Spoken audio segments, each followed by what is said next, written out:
الحمد لله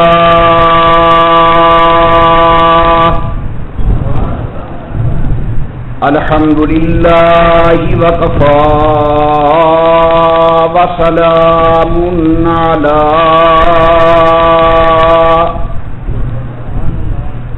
سيد الرسل وخاتم الأنبياء صلى الله تعالى عليه وعلى آله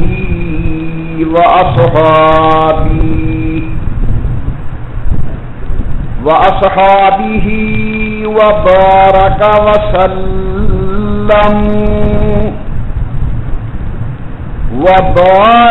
وسلم تسليما كثيرا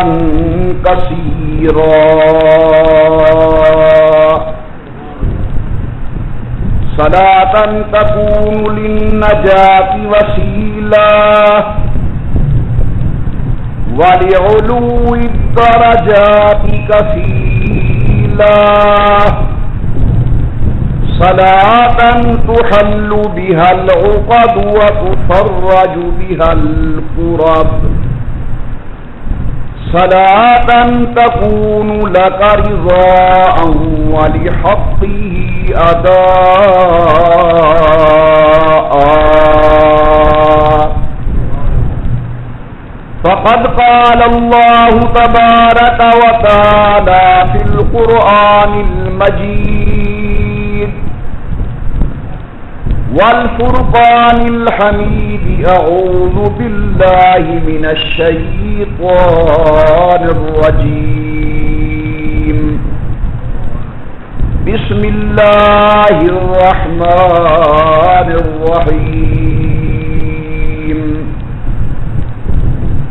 يا أيها الذين آمنوا اتقوا الله وكونوا مع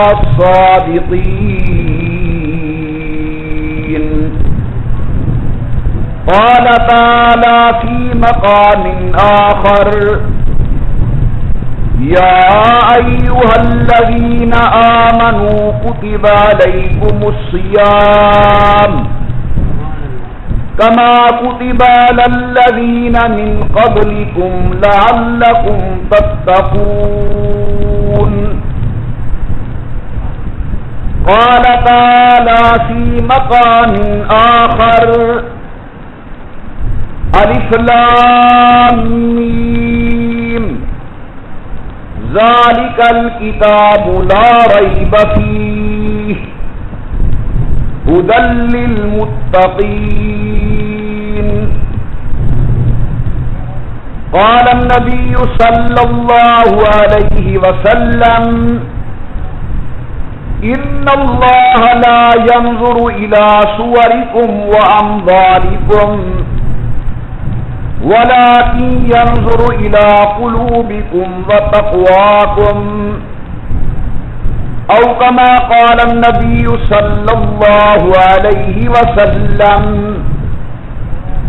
صدق الله العلي العظيم وصدق رسوله النبي الكريم ونحن على ذلك لمن الشاهدين والشاكرين والحمد لله رب العالمين إن القياريها الصبا يوما إلى أرض الحرم إن القياريها الصبا يوما إلى أرض الحرم بلغ سلامي روضة فيها النبي المحترم ما إن مدحت محمدا بمقالتي لكن مدحت مقالتي بمحمدی اور زباں پر مؤمنوں کے جب بھی ذکر تاجدار آئے تو لازم ہے کہ اس کے بعد ذکر چار یار آئے. ابو بکر و عمر عثمان و حیدر باغ با جب ہوں تو پھر کیوں کر نہ باغ مصطفیٰ میں ایک بہار آئے. اور اے دل بگیر دامن سلطان اولیاء، اے دل بگیر دامن سلطان اولیاء، یعنی حسین ابن علی آل مرتضی. اللہم صلی علی محمد وعلی آل محمد وصحاب محمد وازواج محمد وبارک وسلم. تمام حضرات دروشی پڑھ لیں حضور صلی اللہ علیہ وسلم کی ذات بابرکات پر.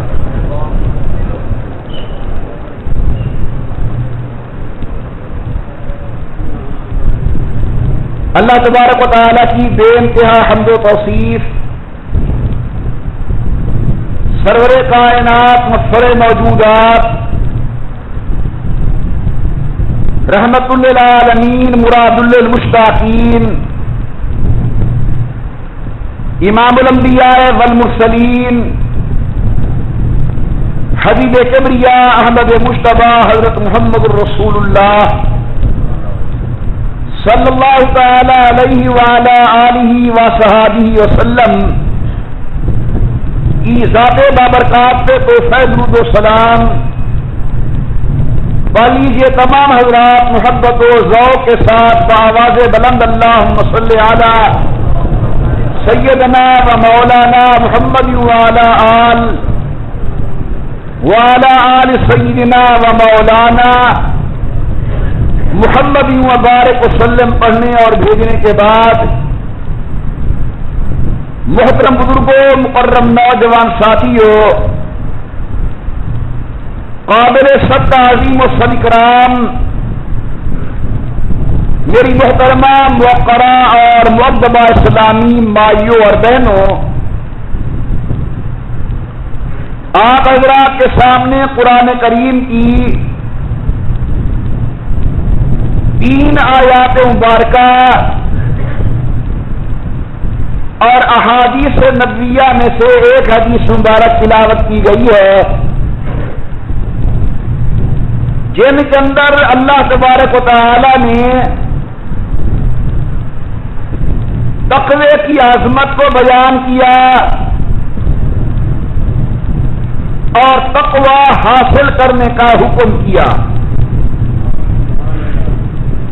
یا ایھا الذین آمنوا، اے ایماندارو، اتقوا اللہ، تقوی حاصل کرو. یا ایھا الذین آمنوا کتب علیکم الصیام، ایماندارو روزے فرض ہیں. لعلکم تتقون، تاکہ تم متقی بن جاؤ. الف لام میم ذالک الکتاب لا ریب فیہ ھدی للمتقین. قرآن سے کامل فائدہ متقی حاصل کرتے ہیں. ارشاد پیغمبر ہے، ان اللہ لا ينظر الى صورکم واموالکم، اللہ تمہارے شکلیں نہیں دیکھتے، اللہ تمہارا مال نہیں دیکھتے.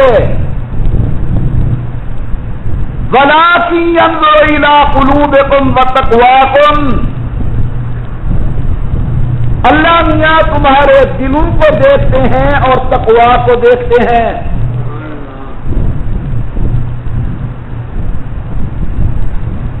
نماز اللہ نے فرض کی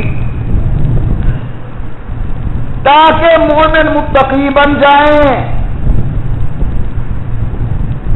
حج فرض کیا تاکہ مومن متقی بن جائیں.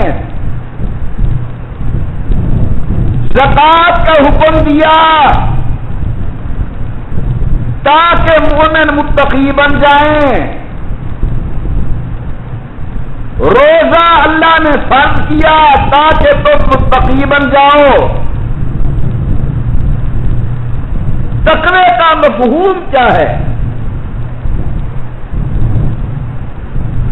تقوی کا معنی ہے کہ مومن کے دل کے اندر اللہ رب العزت کی ذات مبارک کا ڈر پیدا ہو جائے۔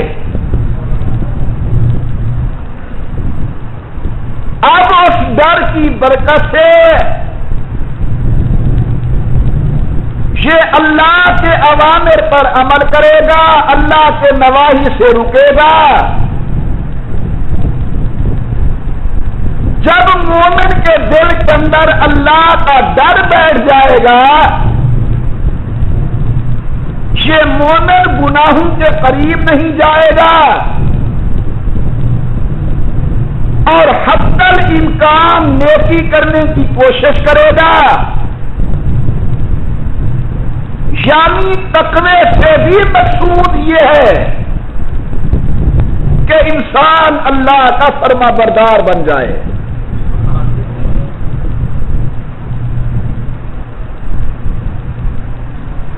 تقوی کا معنی اکیلی زندگی میں بھی رب کا ڈر ہو اور ظاہری زندگی کے اندر بھی اللہ کا ڈر ہو۔ اگر ہم لوگوں کے سامنے نمازیں پڑھتے ہیں لیکن اکیلی زندگی کے اندر نماز نصیب نہیں تو ہمیں مقام تقوی نصیب نہیں ہوا۔ ہم لوگوں کے سامنے گناہ کرنے سے ڈرتے ہیں مگر اکیلی زندگی میں نامعلوم کیا اعمال ہوتے ہیں،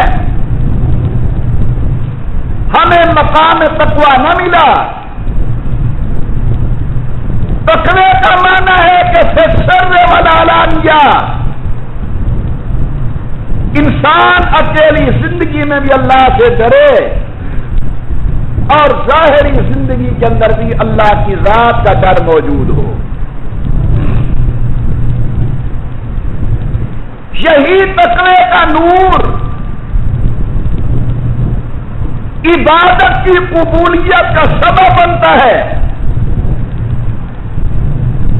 اور اگر دل میں تقوی و اخلاص نہ ہو،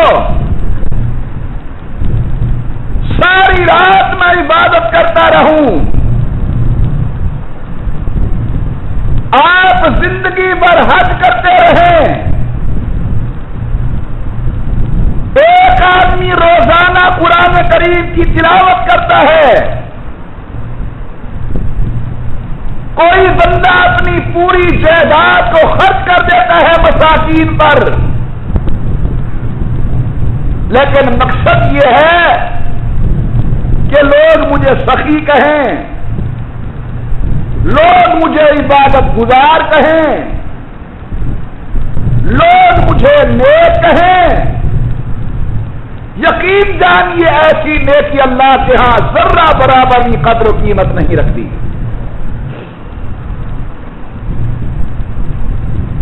میدان قیامت کے اندر سب سے پہلے جب 3 آدمیوں کا فیصلہ ہوگا، وہ کون لوگ ہیں؟ حدیث مبارک کے اندر آتا ہے ایک سخی، دوسرا عالم اور تیسرا مجاہد۔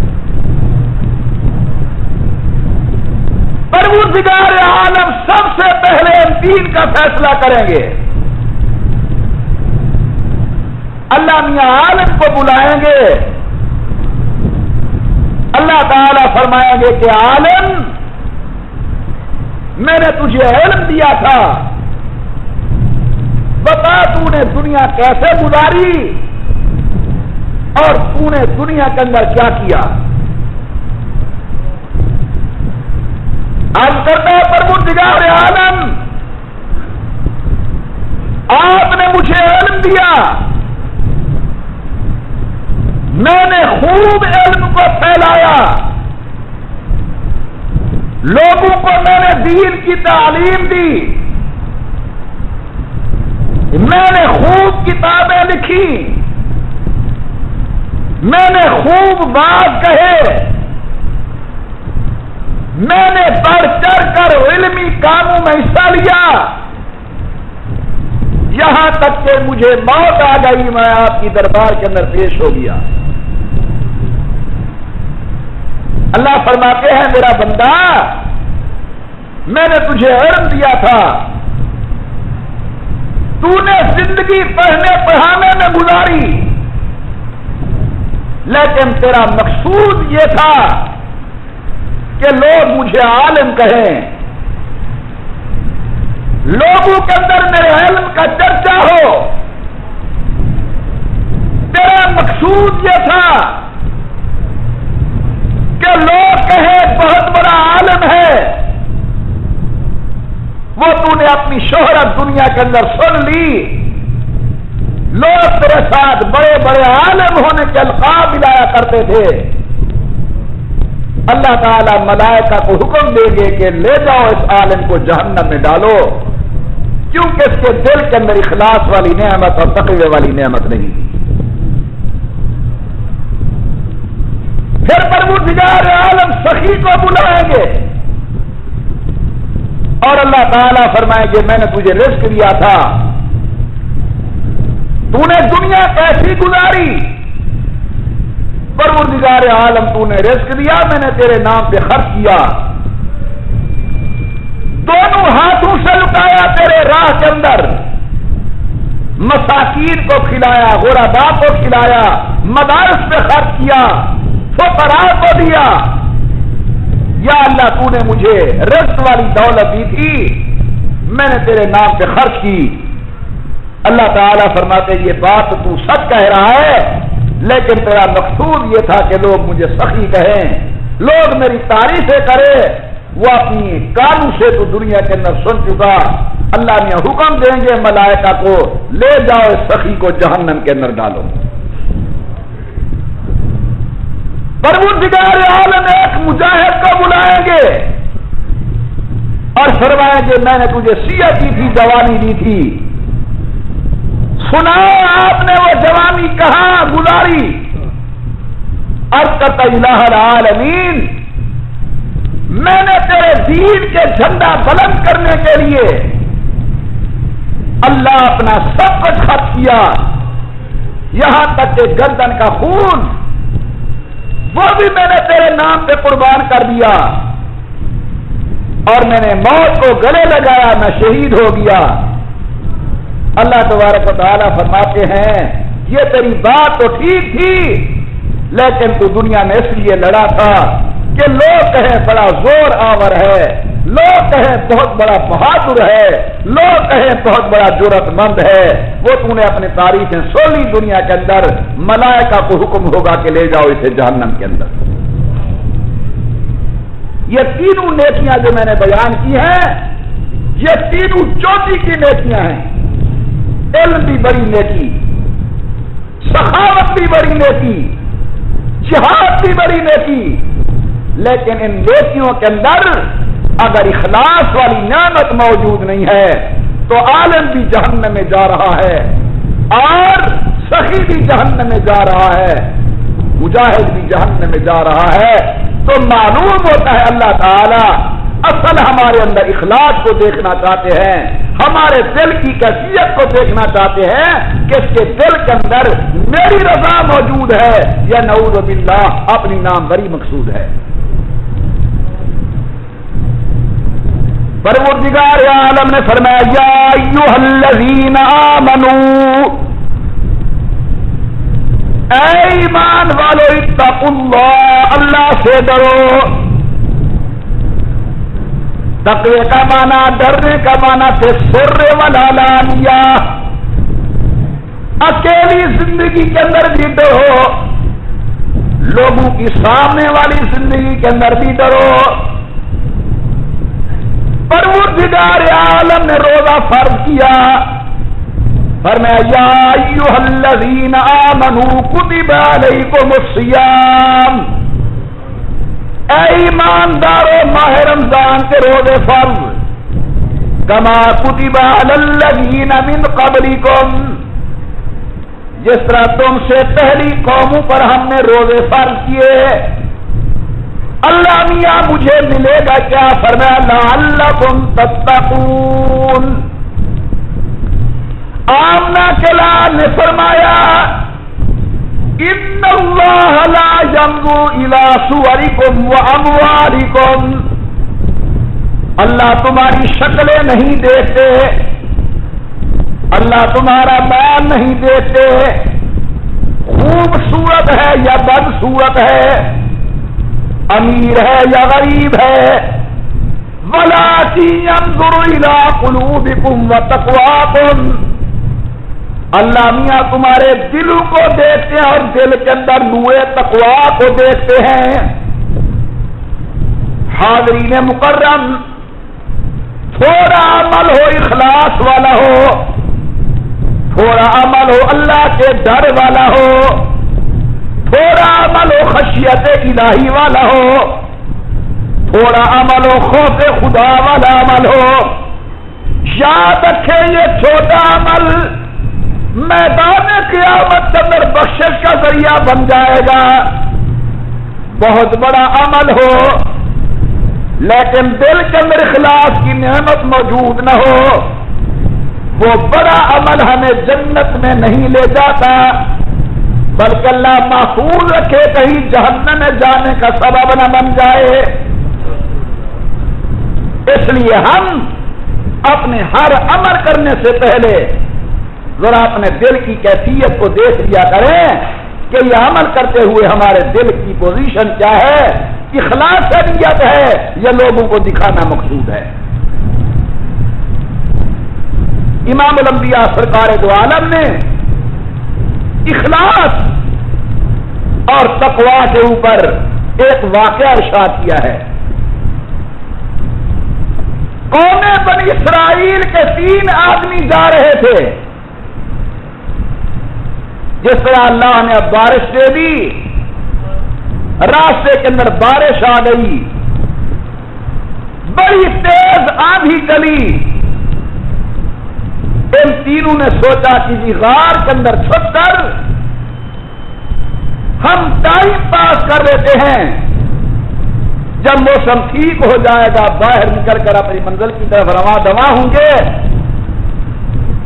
اللہ کے پاس پیغمبر فرماتے یہ اندر چلے گئے. خدا کا کرنا ایسا ہوا، اوپر سے پہاڑ کی چٹان گری اور اس نے آ کر غار کا منہ بند کر دیا.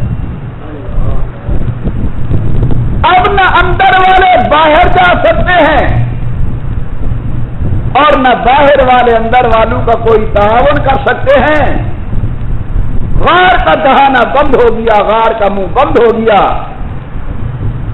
اللہ کے پاس پیغمبر فرماتے ہیں اب ان تینوں نے سوچا بڑی مصیبت کے اندر پھنس گئے، بڑی آزمائش میں پھنس گئے. اب اللہ کے سوا ہمیں بچانے والا کوئی نہیں. اپنا کوئی عمل اللہ کے سامنے پیش کرو، اپنی نیکی اللہ کے سامنے پیش کرو. ہو سکتا ہے وہ نیکی کام آ جائے اور اللہ تبارک و تعالیٰ غار کا منہ کھول دیں اور ہم اس مصیبت سے باہر نکل آئے.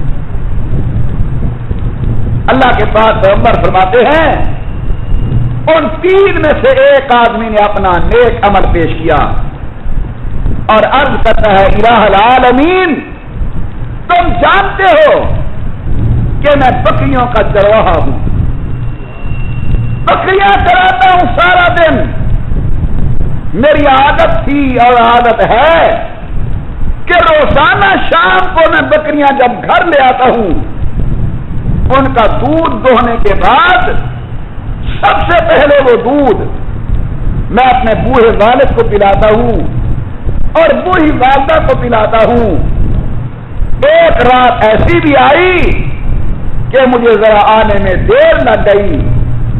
ابا جی سو چکے تھے، امی آرام کر چکی تھی. میں نے سوچا بوڑھے آدمی ہیں، ان کو اگر جگاتا ہوں تو خدا معلوم پھر نیند آئے یا نہ آئے. یا اللہ میں دودھ لے کر ان کی سرانے کھڑے ہو گیا.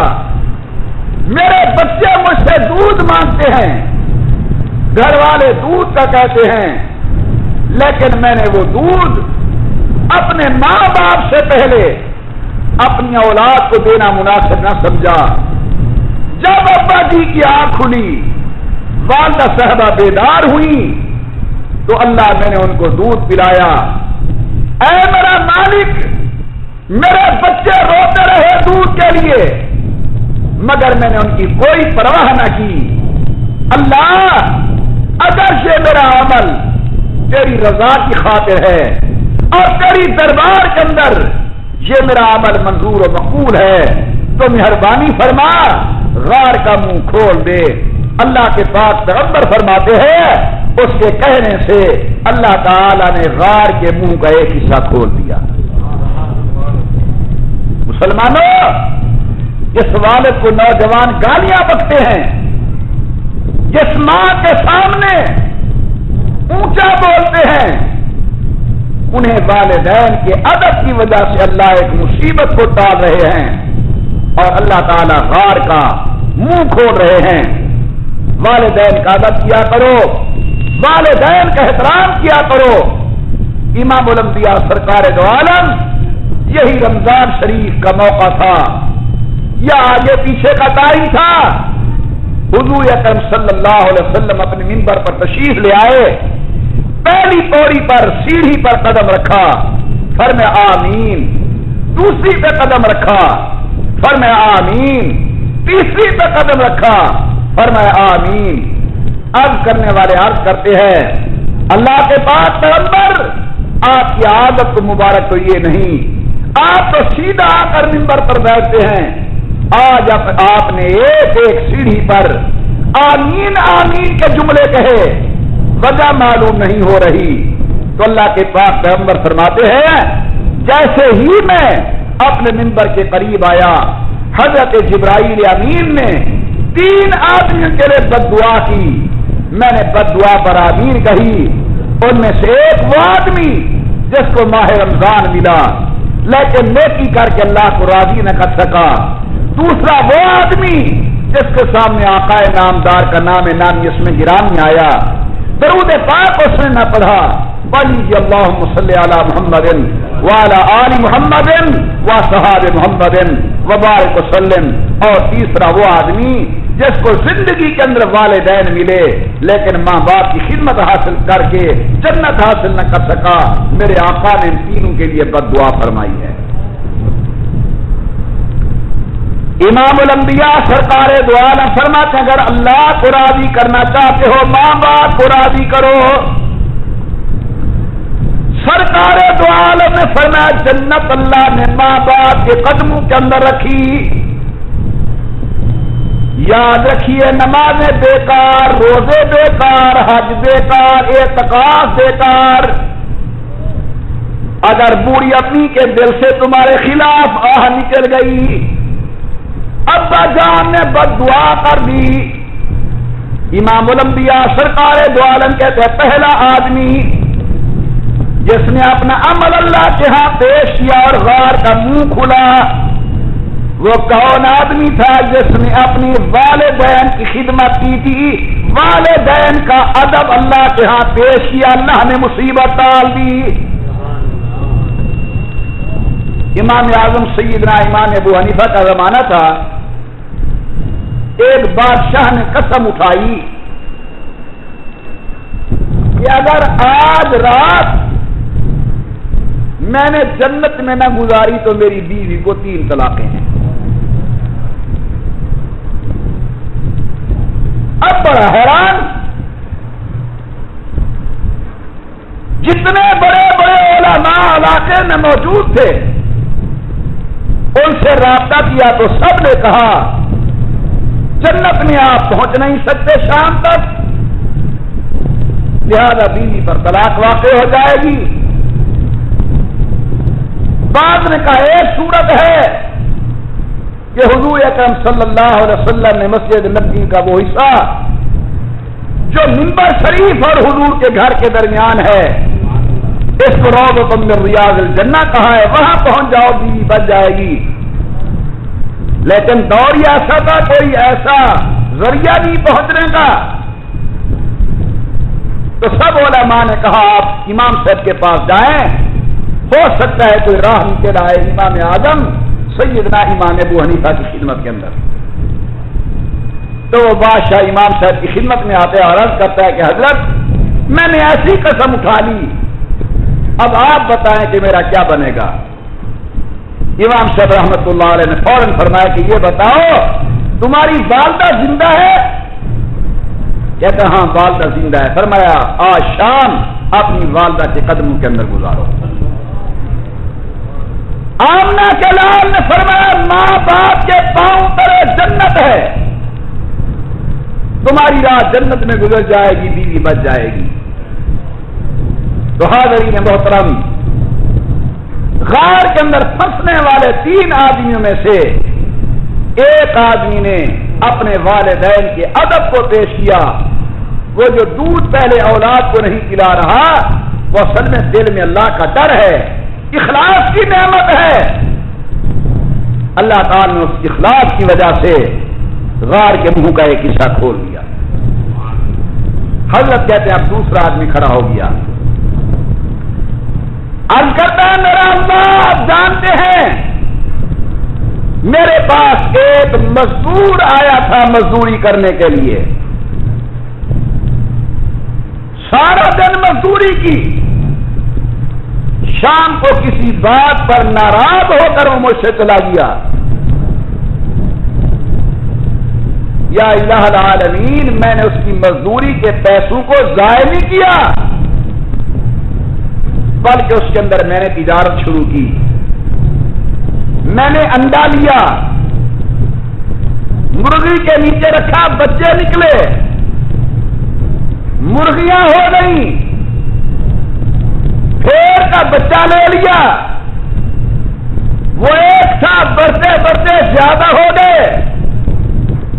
کچھ عرصے کے بعد وہی مزدور واپس آیا اور کہنے لگا یار میں تیرے اوپر ناراض ہو کر چلا گیا تھا، اب مجھے پیسے ٹکے کی ضرورت ہے، وہی میری مزدوری مجھے واپس کر دے۔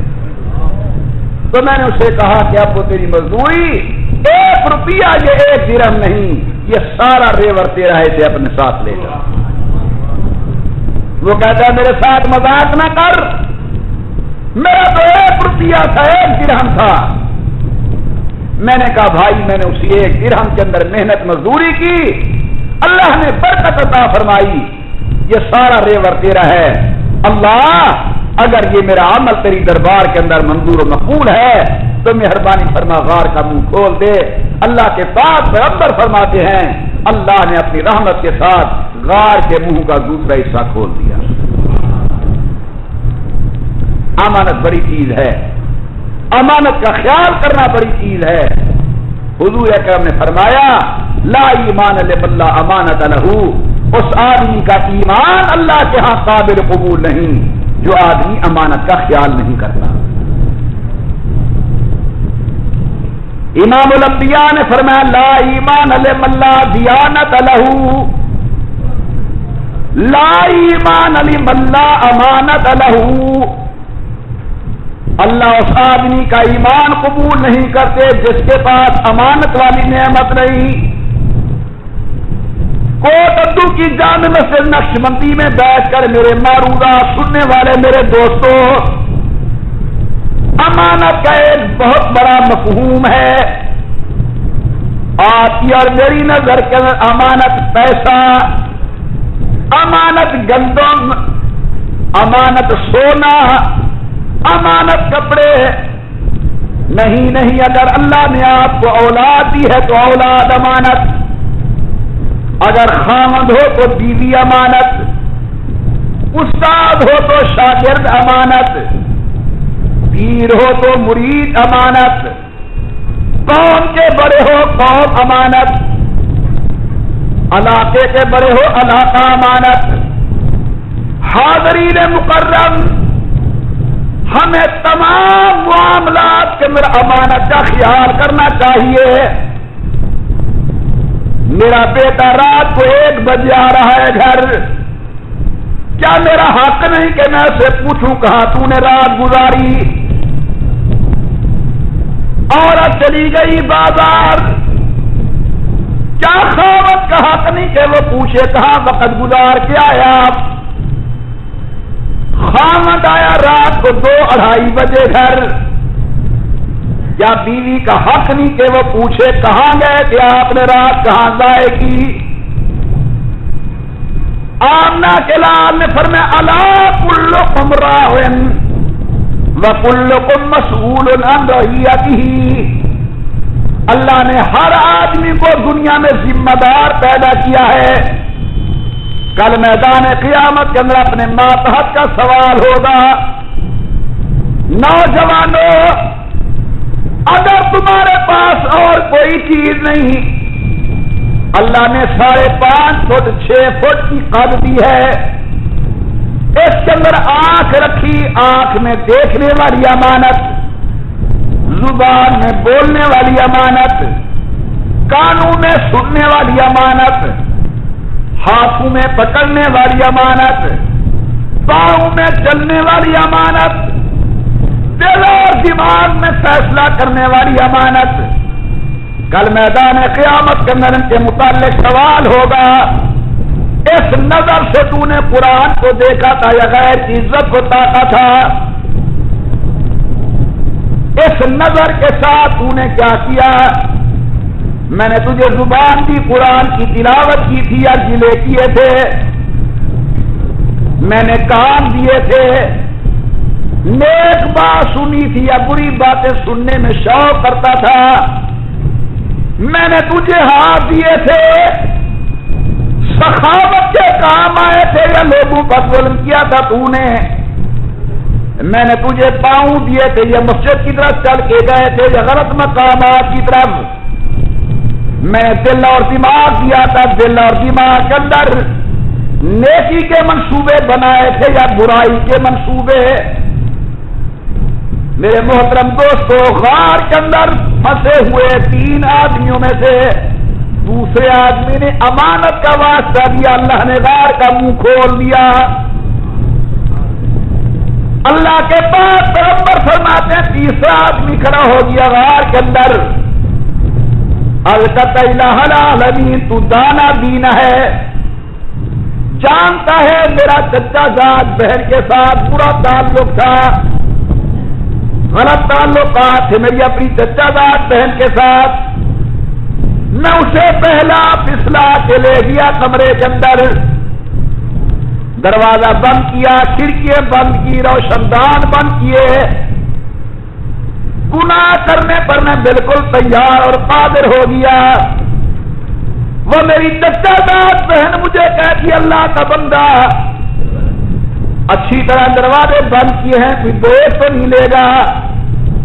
میں نے کہا نہیں، سارے دروازے بند کرائے ہوں، کوئی دیکھنے والا نہیں، کھڑکیاں بند ہیں، کوئی دیکھنے والا نہیں، روشن دان بند ہے، کوئی جھانکنے والا نہیں۔ عورت بڑی نیک صالحہ تھی، کہنے لگی تو نے دنیا کے دروازے بند کیے، خالق کا دروازہ کون بند کرے گا؟ جس کی شان یعلم خائنۃ الاعین، جو آنکھوں کی چوری کو بھی جانتا ہے، وَإِن تُبْدُوا مَا فِي أَنفُسِكُمْ أَوْ تُخْفُوهُ يُحَاسِبْكُم بِهِ اللَّهُ، جو دل کے رازوں کو بھی جانتا ہے، إِنَّهُ عَلِيمٌ بِذَاتِ الصُّدُورِ، جو سینے کے رازوں کو جانتا ہے۔ اللہ کا دروازہ کون بند کرے گا؟ اللہ تو دیکھ رہے ہیں۔ عرض کرتا الہ العالمین، میری چچا زاد بہن کا یہ جملہ کہنا تھا، میں گناہ سے ہٹ گیا، اگر یہ میرا عمل تیری دربار کے اندر منظور ہے، مہربانی کر غار کا منہ کھول دے۔ امام الانبیاء کہتے ہیں اللہ نے دعا قبول کی، غار کے منہ کا تیسرا حصہ بھی کھول گیا۔ دیکھیے، اگر دل کے اندر نعمت اخلاص والی، تقوی والی ہو تو معمولی عمل بھی چھٹکارے کا سبب بن جاتے ہیں، اور اگر دل میں اخلاص والی نعمت نہ ہو، جس طرح میں نے پہلے 3 آدمیوں کا بیان کیا، جن کا فیصلہ پہلے پہلے قیامت کے دن کیا جائے گا، بڑے مقام کے مالک ہونے کے باوجود جہنم میں جا رہے ہیں۔ اللہ تبارک و تعالیٰ کے ہاں اخلاص کی قدر ہے، اللہ کے ہاں تقویٰ کی قدر ہے، اور تقوی کا معنی ہے کہ انسان اکیلی زندگی کے اندر بھی اللہ سے ڈرے، اور خلوت و جلوت کے اندر اللہ سے ڈرتا رہے۔ لوگوں کے اندر ہو تو بھی اللہ کا ڈر ہو، اکیلی زندگی ہو تو بھی اللہ کا ڈر ہونا چاہیے۔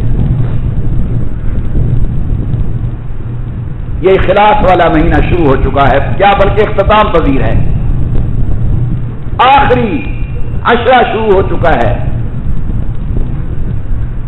میں تمام احباب کی خدمت کے اندر گزارش کروں گا، اگر آپ اور میں اپنے 22 دن ضائع کر چکے ہیں، ابھی بھی 8 دن بقایا ہے یا 7 دن بقایا ہے، ان اوقات کو غنیمت جانو۔ ان اوقات کے اندر اللہ دعاؤں کو منظور فرماتے ہیں، ان اوقات کے اندر اللہ گناہوں کو معاف فرماتے ہیں، ان دعاؤں کے ان دنوں کے اندر اجڑے ہوئے آباد ہوتے ہیں، ان دنوں کے اندر اللہ تبارک و تعالیٰ کی رحمت اپنے بندوں کے دروازے پر دستک دیتی ہے کہ حل من مستغفرن، ہے کوئی مجھ سے توبہ کرنے والا میں گناہ معاف کر دوں، حل من مستغفرن، ہے کوئی بھوکا میرے دروازے پر آئے رزق بڑھا دوں، ہے کوئی بیمار میرے دروازے پہ آئے شفا عطا فرما دوں، ہے کوئی دنیا کی ٹھوکریں کھا کھا کے نا امید ہونے والا میری دربار میں آئے، میں اس کی دعائیں قبول کروں۔ درود پاک کی کثرت کرو ان دنوں کے اندر، جتنا زیادہ ہو سکے امام الانبیاء سرکار دو عالم صلی اللہ علیہ وسلم کی ذات بابرکات پر دروشی زیادہ پڑھیں، اللہ کے قرآن کی تلاوت زیادہ کریں، کیونکہ ماہ رمضان وہی مہینہ ہے جس کے اندر قرآن کریم کو نازل کیا گیا، انزل فیہ القرآن، اللہ نے قرآن کریم کو ماہ رمضان کے اندر نازل کیا ابتداء۔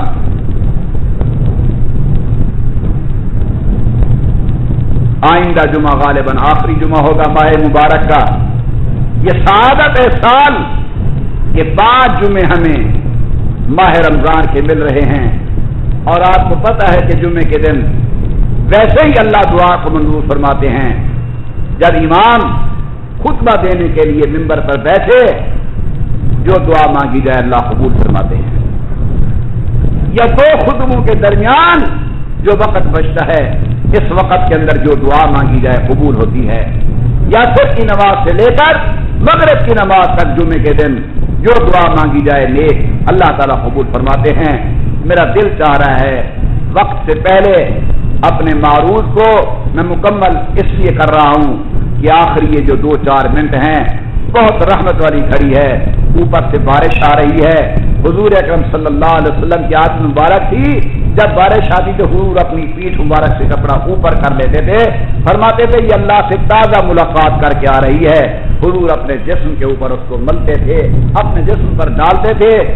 یہ 2-4 منٹ اللہ کی خدمت کے اندر تمام معتکفین اور جمعۃ المبارک کے ساتھی اللہ کی خدمت کے اندر دعا کریں، اللہ تبارک و تعالی ہماری دعاؤں کو منظور و مقبول فرمائے۔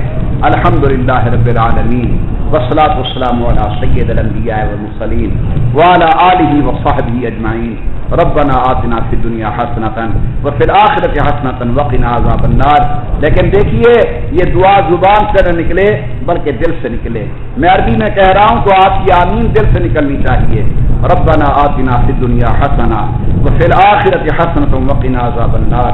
اللهم احسن عاقبتنا في الامور كلها واجرنا من خزي الدنيا وعذاب الاخره، توفنا مسلمين والحقنا بالصالحين۔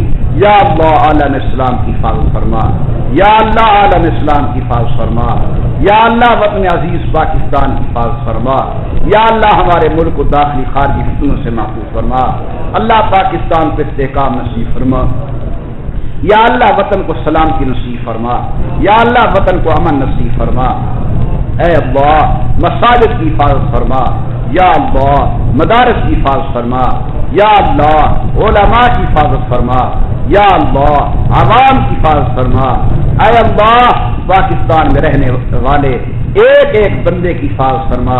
یا اللہ جو غیر مسلم ہمارے ملک میں رہتے ہیں ان کی بھی حفاظت فرما اور ان کو بھی حضور اکرم صلی اللہ علیہ وسلم کے دین کی حقانیت نصیب فرما اور حضور کی ذات پر ایمان لانے کی توفیق عطا فرما. یا الہ العالمین جو مسلمان بے اولاد ہے نیک اولاد نصیب فرما.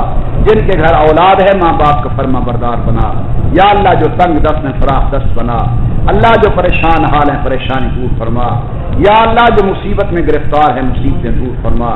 یا الہ العالمین ہمیں ظاہری باطنی روحانی جسمانی ارضی سماوی آفات و بلیات سے محفوظ فرما. اے دعاؤں کو قبول کرنے والے اللہ ہمارے رزق کے اندر برکت عطا فرما. دعاؤں کو قبول کرنے والے اللہ ہمارے ظاہر و باطن کی اصلاح فرما. یا اللہ ہماری دعاؤں کو منظور و مقبول فرما. جو مسلمان اعتکاف میں بیٹھے ہوئے ہیں جہاں کہیں بھی ہیں سب کے اعتکاف کو منظور و مقبول فرما. یا الہ العالمین دعاؤں کو منظور فرما.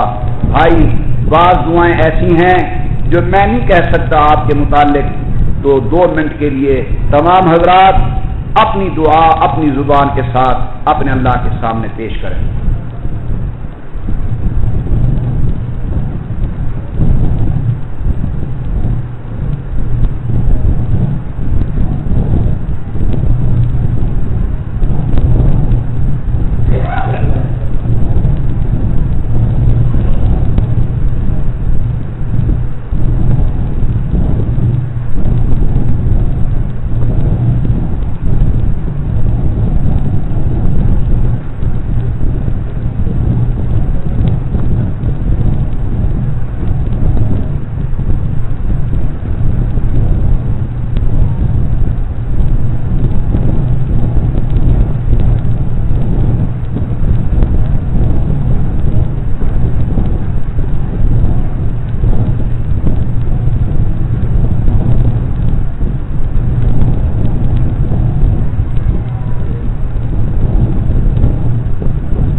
ربنا آتنا في الدنيا حسنة وفي الآخرة حسنة وقنا عذاب النار آمين برحمتك يا أرحم الراحمين وصلى الله تعالى على خير خلقه محمد وعلى آله وصحبه وبارك وسلم.